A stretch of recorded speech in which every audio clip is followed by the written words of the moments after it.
Welcome back to the city, dear friends and deep thinkers. We've just had a fox hunt. Yeah, Fox was a gangster. Fox was a gangster. A crafty gangster was robbing carriages and stealing the kisses of wealthy men's wives, and we made him a folk hero. That hurt the economy because he's still robbing people. But the storyteller solved the situation. Let's see. We're just checking all the situations that have occurred because somehow we don't get through to Varnhold. Maybe we're too low, I don't know. Anyways, maybe we need to expand more, and that's what we wanted to try. So here we go. We had a fox hunt, so that was resolved. More things are maybe on the way. We have something going on here. There's something for the economy. Yeah, we still want the 1,500 BP. And there's some curses going on. I mean, the most things, like we should claim Silver Step, really. But we don't have the BP for it. We should save the BP. We should also get more BP, right? And you get more BP if you have, like, these ranks up here.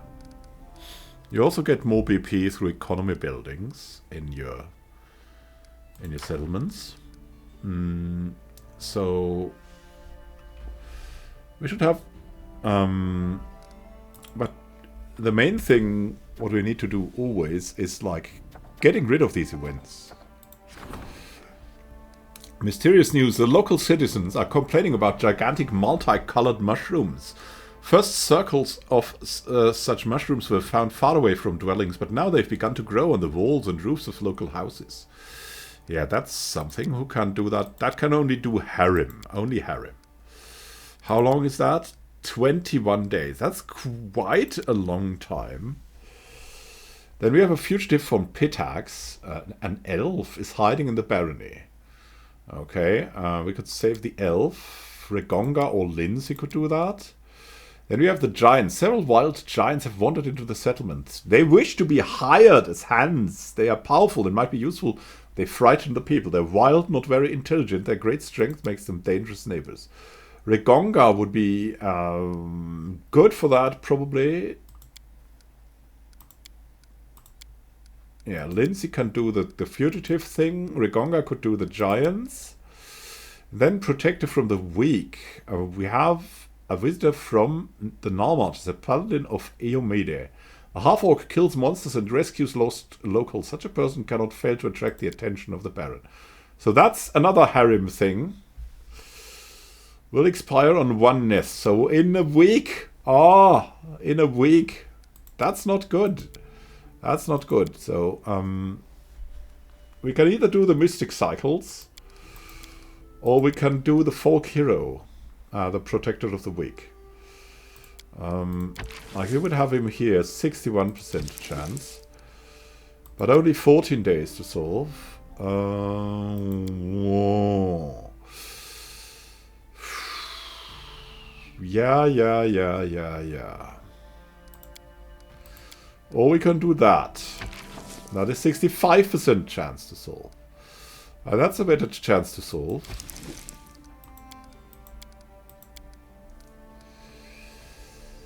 Yeah. I think we will have to. I mean, this is only 14 days. Yeah, we have to, I think, go for the mystic circles. They are probably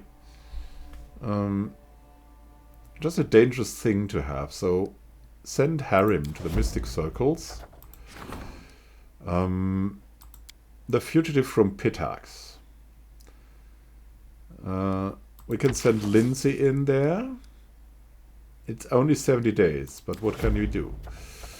Then we have the giants here. The giants can be managed by Regonga.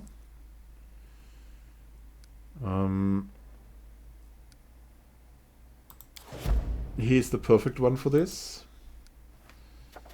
Then we can support. Support. The curses will also have to be done by harem, so it's kind of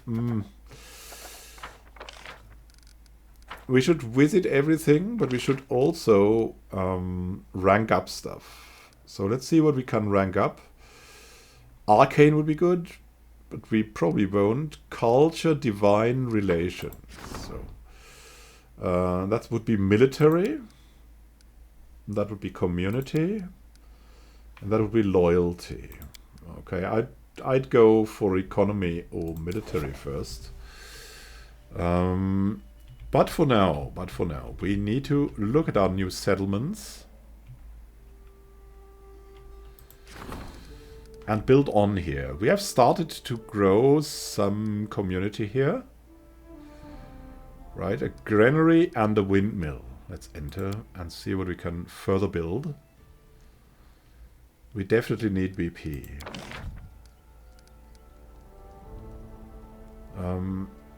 So where's our windmill? The windmill +2 if there's a granary and brewery in both, right? So the Halflings brewery is elsewhere.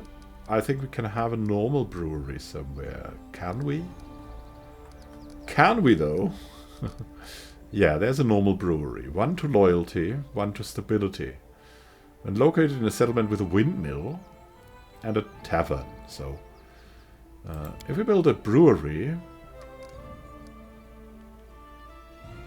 we can place it here because it doesn't need anything adjacent, right? So, we'll have the brewery. And then we'll build a tavern too. Let's first start that. And we also want a tavern. Like, the tavern is pretty good because it gives us economy. And it should be like in the middle of something because it gets adjacency bonus, right? A longhouse and a barracks would be good to have adjacent to the tavern. So we'll place the tavern here. Good. Now let's get to our other little settlement and build something there too. So we've been up here. Outskirts. Let's enter here and see. Yeah, we've been building a lot here already. We could rank stuff up, which is probably too expensive as of yet.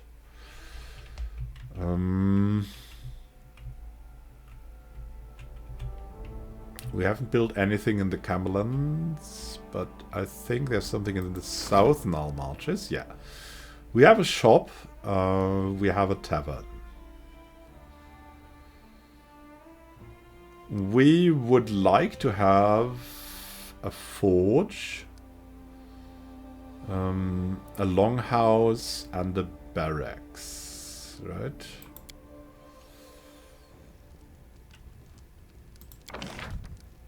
Forge would be good, longhouse, and barracks. Yeah, forge is like the smithy, right? So one to economy when adjacent to a shop. We have the shop here. So here we want to have next to that a longhouse and a barracks. We can do that here. We have the shop here. One to economy when adjacent to a tavern. Affects the forge. So we can have the forge here. Yeah, and we only need the shop, so we can choose hero here. It isn't that important. So we'll build that smithy here. And that should be it for now.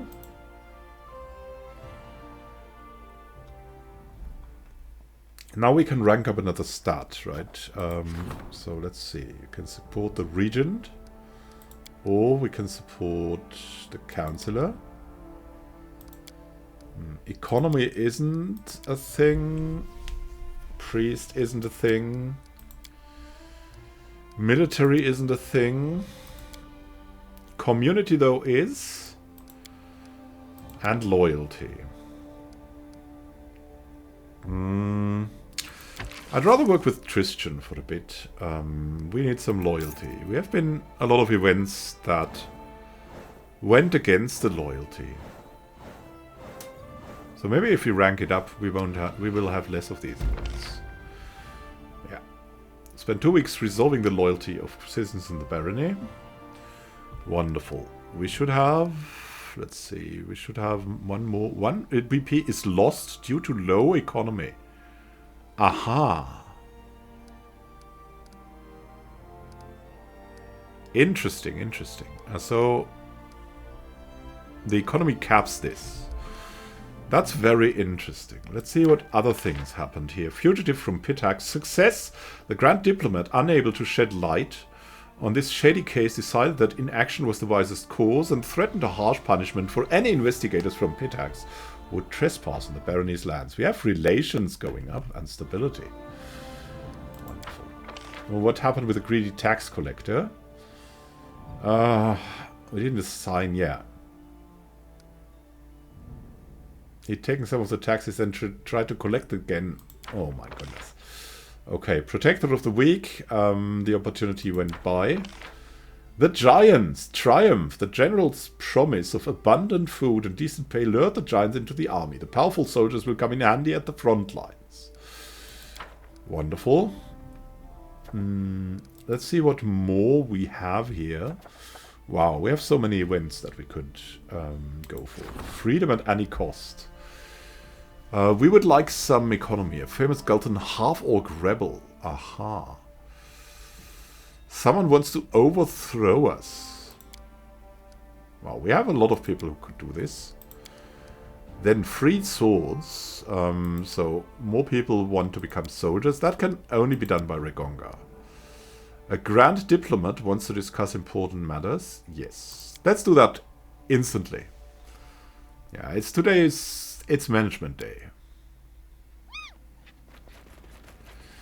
Hey, Lindsay. An official letter from Rasmiran with a trade proposal. Aha. It seems the barony has grown large enough to excite curiosity, even in odd corners of the River Kingdoms. It's just that I don't think Rasmiran would make the best ally. Okay, let's see. The realm known as Rasmiran was once just another turbulent, violent river kingdom, the Archduchy of Melkat, where leadership changed as often as the years. This ended in 4661 AR, when the land was conquered by Rasmir, a tyrant claiming to have ascended to godhood. Since their self-proclaimed god Rasmir rules, their tyranny has flourished across the country. They think little of their neighbors. They just occupy any lands they can. Although the terms seem profitable. Yeah, tell me about them. He's a quirky fellow. He took over a kingdom, persuaded all the locals that he's a living god. He installed his henchmen in all the key positions, now rules as he pleases, oppressing the population. And we're chaotic good. I mean, they will probably attack if we don't go for the trade agreement. What is the choice? What is the effect? We have a new project. No, we have enough on our plate. Reject it, okay? Truth be told, I'm glad. I wouldn't feel good about dealing with a rascal like Rasmir. Yeah. That seems very shady. And now, who is that? Immanuel Khan, a local merchant, wishes to be relieved of his taxes, which naturally stands against the laws of the barony. In return for his service, he promises to put in a good word for you amongst the city's trade community. Tristan's voice is very soft. I realize that such offer might stir you to outrage, but try to understand. Greed can cloud anyone's judgment. Wealthy and pauper alike, we must teach these people that the times have changed. The law no longer serves only the rich. Reject his offer, but refrain from punishing him. Yeah, okay, let's do that. It's okay. Tell him that the law in my domain applies equally to all. You'll have to turn down many similar offers, but eventually people will come to realize that the stolen lands have changed forever. Henceforth, everyone is equal before the law. Yeah, Tristan, good thing we have you here. Good. Okay.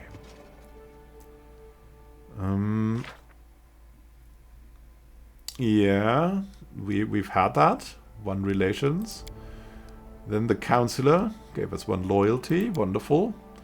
Freed swords. The peasants accepted the general's invitation. They've already begun training. We gain loyalty and military. We're so strong at military, but we need more economy, apparently. Disrupted harmony. The druids have noticed that one of the... Ah, yeah, okay. Yeah, that's... We already solved that. Now it's about the mushroom circles, and we have Mori wins. Yeah, freedom at any cost and freed swords. Here we have a free choice, and here we have only Rigonga, so we have to risk this. Give him the freed swords, and this seems to be a harsh thing where we need the crisis point. Lander hasn't done anything for a while. Wow, 40%. He has also a 40% chance. The famous rebel, we could get to 65 here with Lander. Yeah, let's do that with Lander, and we'll have this event with the freed swords with Rigonga. He's also the only one who can do this. We have a lot of new projects. Improve diplomacy. Plus 3 BP each time the Grand Diplomat successfully resolves the situation. Would be improved diplomacy. That's great because it gives us more BP. Trade agreement with gold. We need more BP for that. With Grolton. Yeah. We will. This will provide us, yeah, 5 to economy long-term growth.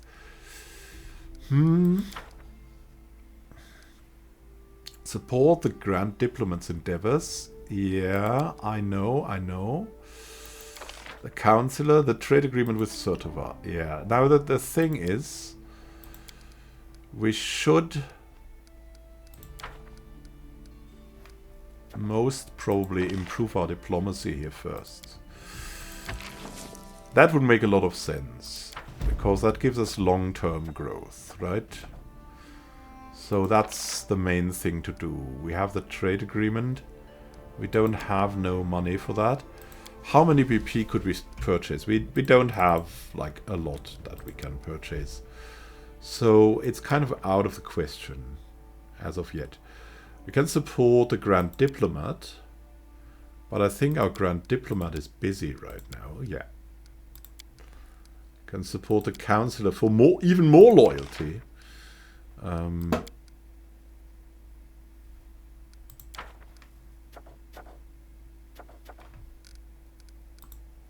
So there's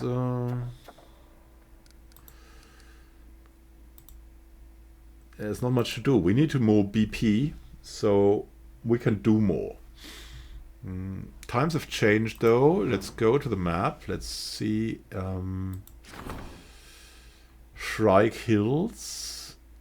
We don't have region upgrades. Let's see about the Northern Nile Marches. We can get to Thortford. Canterbrook is already developed. South Nile Marches. North Nile Marches. We should really claim Silverstep, but we don't have the funds for that yet. Yet. So the only thing to do is go out there and try to find anything that would give us some income. I'm there. Oh, what I also wanted to pick up was... wait, there's something here.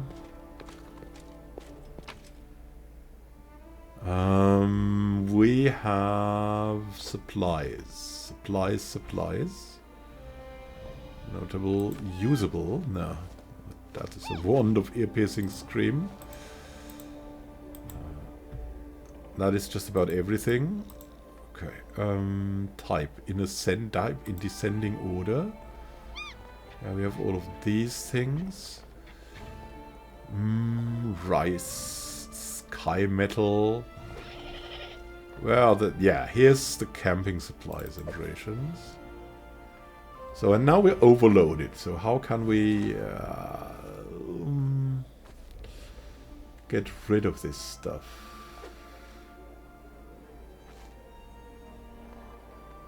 Oh, come on now. Maybe like this? No.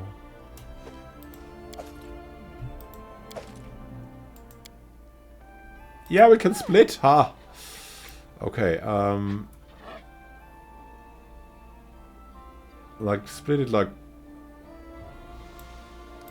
this, and we will keep the 13 here. And where's the rest of these things? I mean, now we have the 13 here. Ah, yeah. 140 can go back. Now we're only a bit overloaded, and we can sell our stuff. And let's also have a look at the storyteller and what he can do for us with the tokens.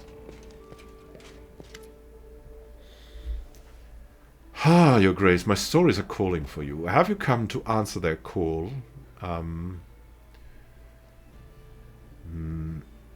Yeah, I've brought some relics. Are any worthy of a story? The storyteller's eyebrows raise. How interesting, may I, Your Grace? He gently touches the items from your pack. A coin from a non-existent country. When Coral the Conqueror mastered Rostland, having claimed it for Prevoy, he prohibited the issuance and use of such coins. Both ordinary folk and the Aldorai sword lords were required to use new coins, decorated with Coral's profile. But no one was quick to be rid of those prohibited coins. Oh no, in many houses they still store boxes and old chests of such coins, waiting for the day when Rostland declares its independence. We gain 200 gold coins.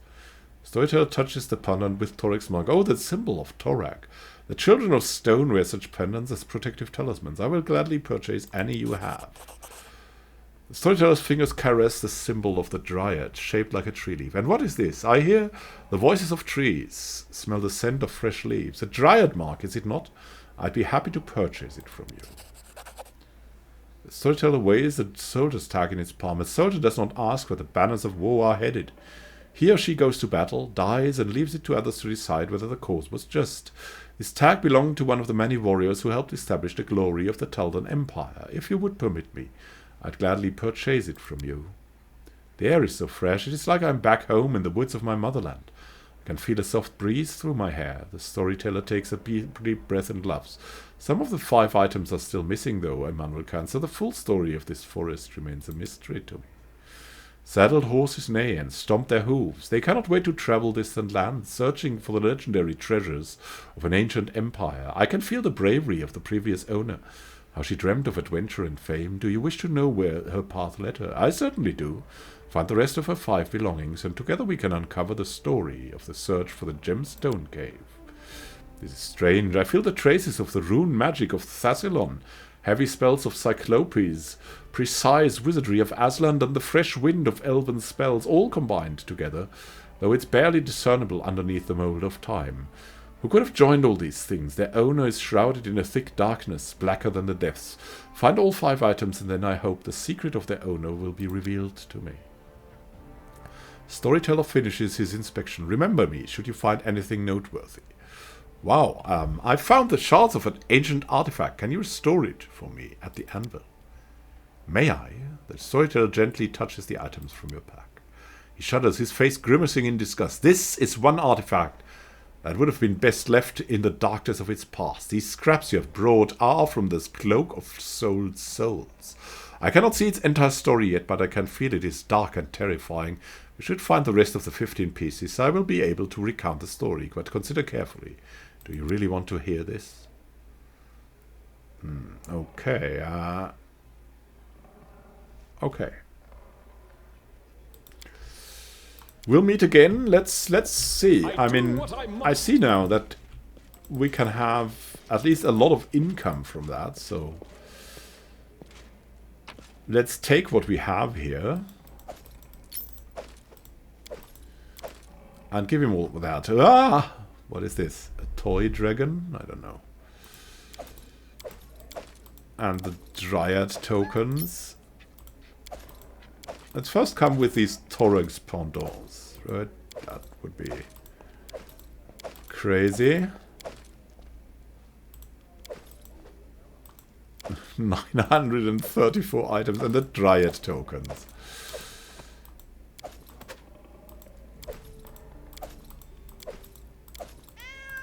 Now, if I click all of these, will that be enough? We're just doing it like a game, right?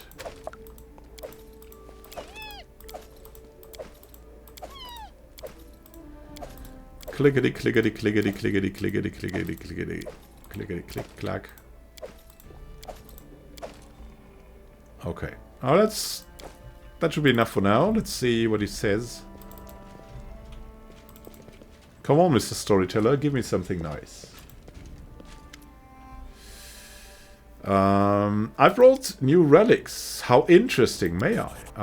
Oh, he gives us 8,000 for the Turex Pendants and 11,400 for the Dryad tokens. The air is so fresh, it's like I'm back home, in the woods of my motherland. I can feel a soft breeze through my hair. We need to still find something. We need to still find some stuff. Okay. I'm off.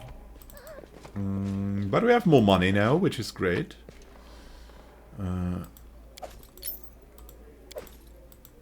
I think we will get more. Right, we should have brought them to him instantly, but hey.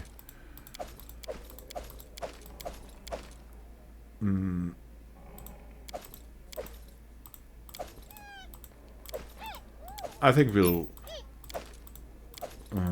have great success that way too. Let's see what we can do with these. Maybe they're complete. Maybe we have something complete.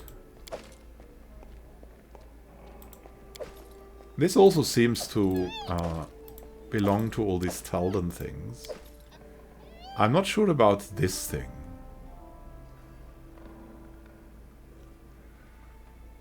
Right, I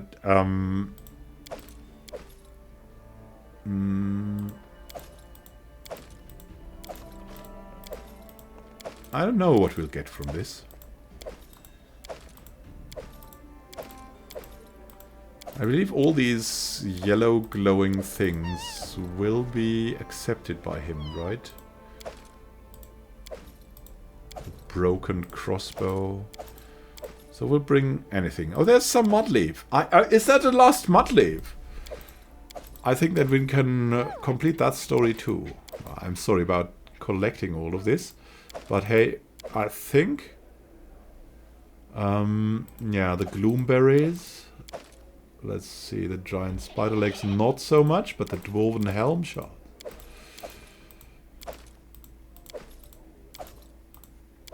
Yeah, this is now... everything that we want. What is this? The grilled silver eel? Nah, we don't need that.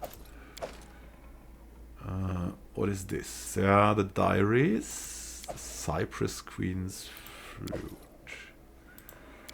A black whip and this things. The Cypress Queen's stuff. Ancient Rostlandic coins. Ancients. Everything that is called ancient is probably it, right? With black rattle caps. Also get these. I mean, who knows? It's just time to get this, because we're in dire need of money and everything. So it's really time to get going with this. And the ancient storyteller seems to have tons of money. Tons and tons and more tons.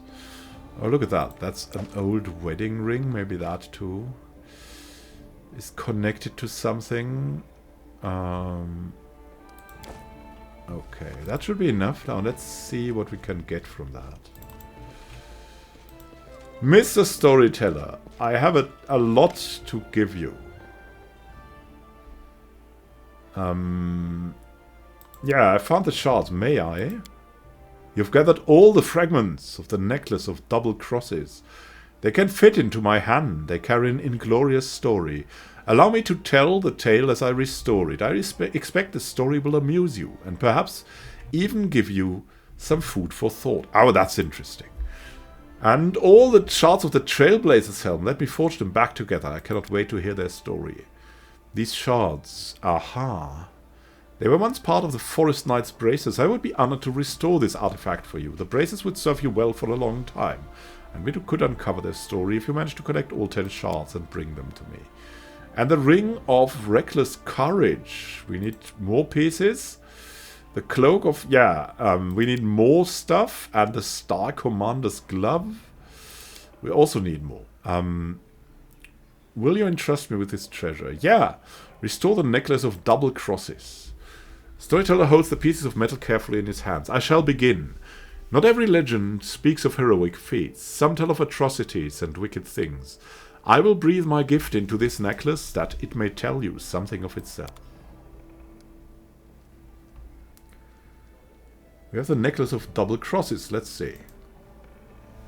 Oh my goodness, that's a whole story. But let's go first to what it does for us. This amulet grants its wearer a full bonus to trickery, stealth, and mobility skill checks. Oh, that's really good. Their melee attacks against flat-footed opponents deal 2d6 sneak attack damage. When an ally moves away from the wearer in battle, the amulet forces the wearer to make an attack of opportunity against that ally. Ah, that's double-crossed, yeah. There once lived a knight of Brevoy who suffered ill fate and poor fortune from birth. The youngest child of a noble family that had fallen on hard times, the only inheritance he could count on was a horse, a suit of armor, and the family sword. Since childhood, the knight had been haunted by a voice that constantly convinced him to behave against his own best interests. Each time an opportunity to fortune arose, the voice would whisper darkly in his head, causing him to lose one chance after another. Hoping to rid himself of this curse, the knight sought out a sorcerer. The sorcerer's price was high. To afford the huge sum, the knight had to sell his horse, his family sword, and his crested armor. The result was worth the cost. After receiving the necklace the sorcerer created, the knight's affairs began to improve. Soon he became the sole heir to his family's fortune, granting him a life of luxury. Enemies drove him from his family manor and out into the stolen lands, but even there he grew richer and more prosperous, joining a team of merryfolk who ran a successful enterprise on the high road. It's amazing what one can achieve once rid of that small voice known as conscience. The knight's happiness was long, but not eternal. In his old age he found himself boarding a vessel in the hopes of finding treasure, but instead he found a trap connected to a dozen barrels of some seething alchemical substance. The ensuing explosion thundered across the area, scattering bits of the knight along with it, as well as fragments of this necklace. But now that it's been restored, the necklace is ready to bring fortune to its new owner. Oh. Maybe for a Miri. Maybe for a Miri. But very dangerous. And here...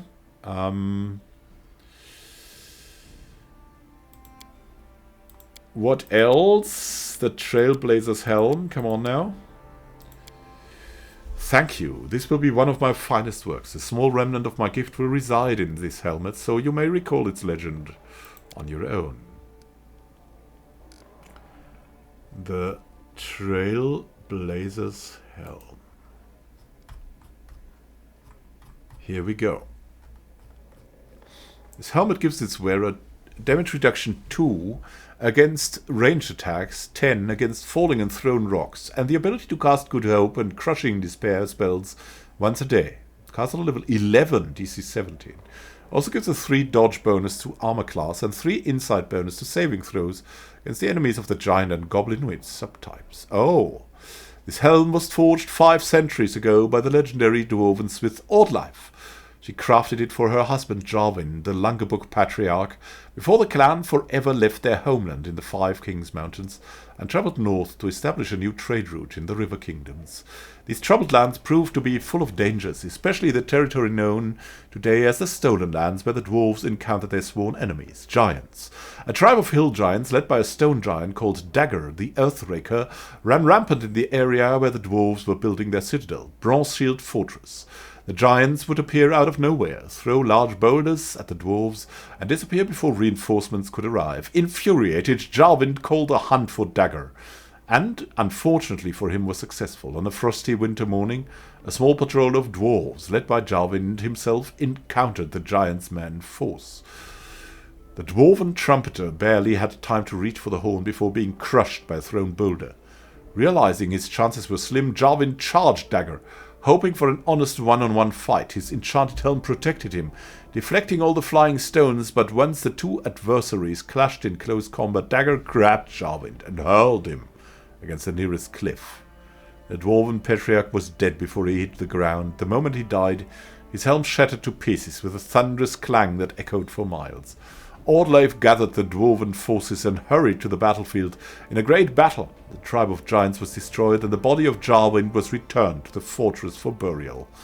The dwarves were able to find several shards of the helm, which they kept as relics, but many shards were lost. No one ever managed to collect all the shards and reforge the artifact. Until now. And I brought you some relics. How interesting. Yeah, the coins from a non-existent country. We have more. And here, what was the name? Aha. Its history was erased by the Earthfall. But I will buy it from you for significantly more than it was worth in its own time. And more soldier dog tags. Ah, the belongings of brave heroes. Yes, please find all 5 of them. And here are more things. And the singing anvil. Tell me the story of the singing anvil. I see the flames of the forge. It is so close I can touch it. The heat sears my face and the sparks sting my cheeks. But there's no fear in my soul. Only admiration and reverence for the work of an artist. The storyteller seems to be in some sort of trance. His unseeing eyes reflect the flames of a forge that burned out long ago.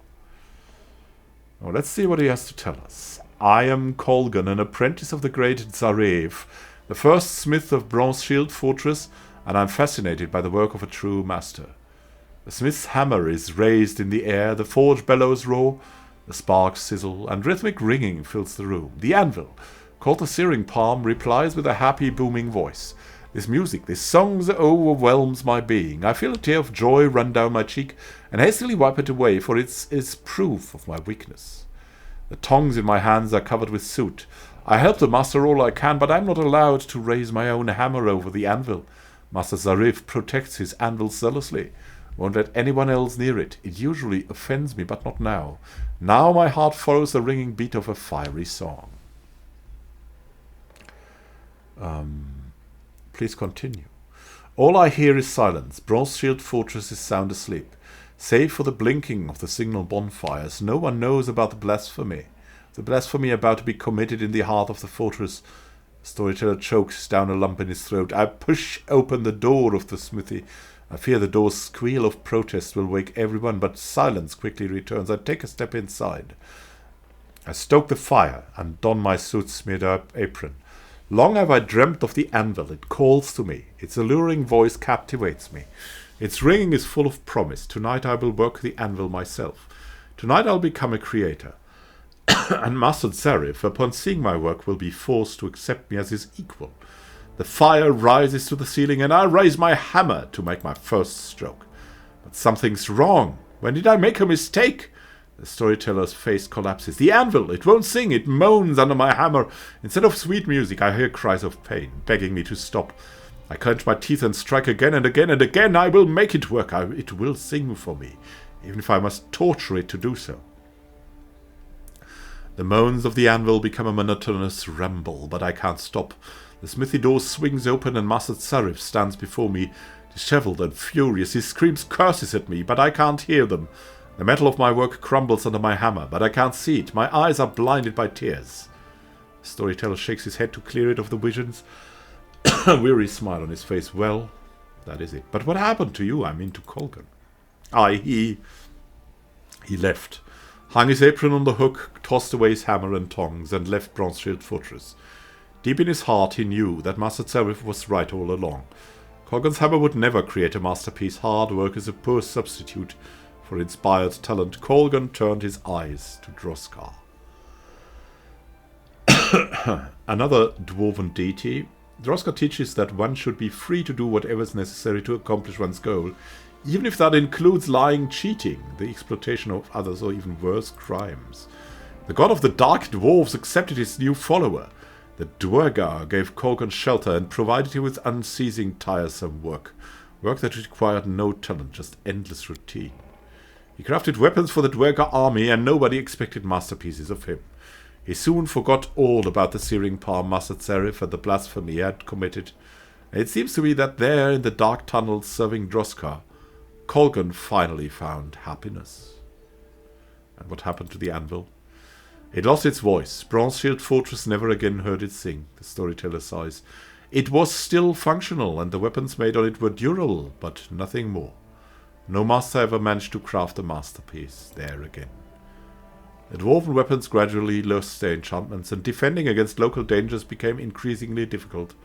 I suppose Kolgan's desecration was a strong contributor to the dwarves' eventual abandonment of the fortress. Thank you for the story, storyteller. He inclines his head respectfully. Okay. Your stories are amazing. You made it sound as you were actually there, in the moment. He nods. I gained this gift after I lost my eyes. When I touch relics, I can feel the thoughts and emotions of those who previously owned them. If the emotions are strong enough, I can even see the events that left those impressions. Till we meet again. Till we meet again. Let's see now.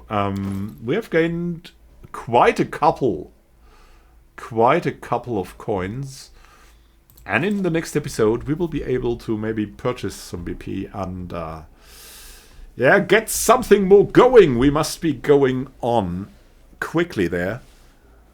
We must drive ourselves forward and gain some traction. I'm sure we must do better to stem the tide of whatever is on the way against us. So have a great time until next time. Happy gaming to you and see you soon. This is Immanuel Khan signing out. Have a great time until then. Happy gaming.